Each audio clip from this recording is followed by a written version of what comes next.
À Boasso, chef-lieu de la région du Sud Comoé, nous sommes le mercredi 8 février.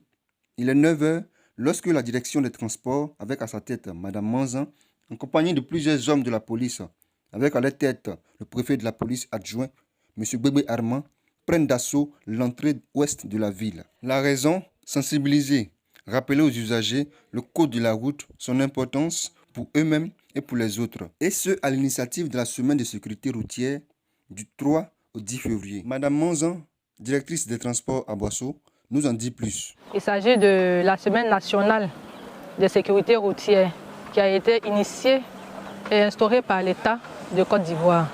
Désormais, il s'agit de prendre une semaine dans le mois pour une opération d'envergure de sensibilisation en collaboration avec les forces de défense et de sécurité. Et ici, dans le Sud Comoé, cette opération a commencé depuis le vendredi 3 février et s'étendra sur une semaine.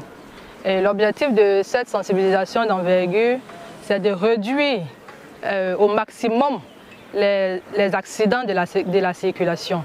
Quant à savoir quel est le rôle de la police dans cette opération, le commissaire divisionnaire, le préfet de police adjoint, M. Gbegbe nous en dit plus. La Côte d'Ivoire a enregistré assez d'accidents en 2022 avec plus de 1000 morts.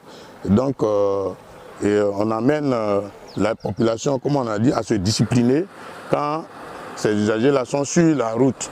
Et aussi mettre les véhicules, les pièces de leurs véhicules à jour en ce qui concerne les assurances, la visite technique qui est extrêmement importante, la visite technique. Donc aujourd'hui, nous accompagnons le ministère des Transports puisque le gouvernement a décidé que nous travaillons de commun avec eux pour pouvoir discipliner nos collaborateurs, disons les usagers de la route. Et vous voyez dans le dos, il y a pas mal de véhicules qui ne sont pas à jour, les motocyclistes. Mais comme elle a dit, dans un premier temps, nous mettons l'accent sur la sensibilisation. Et évidemment, on va aussi réprimer quand on voit qu'il y a des cas qui sont flagrants, des véhicules qui ne sont munis d'aucune pièce exigible au contrôle. Évidemment, ces véhicules-là sont donc mis de côté qui constituent un danger pour les autres usagers. Que pensez-vous de cette initiative qui vise à réduire les accidents sur nos routes? Sera-t-elle efficace? On en discute ensemble dans les commentaires. Merci de nous avoir suivis.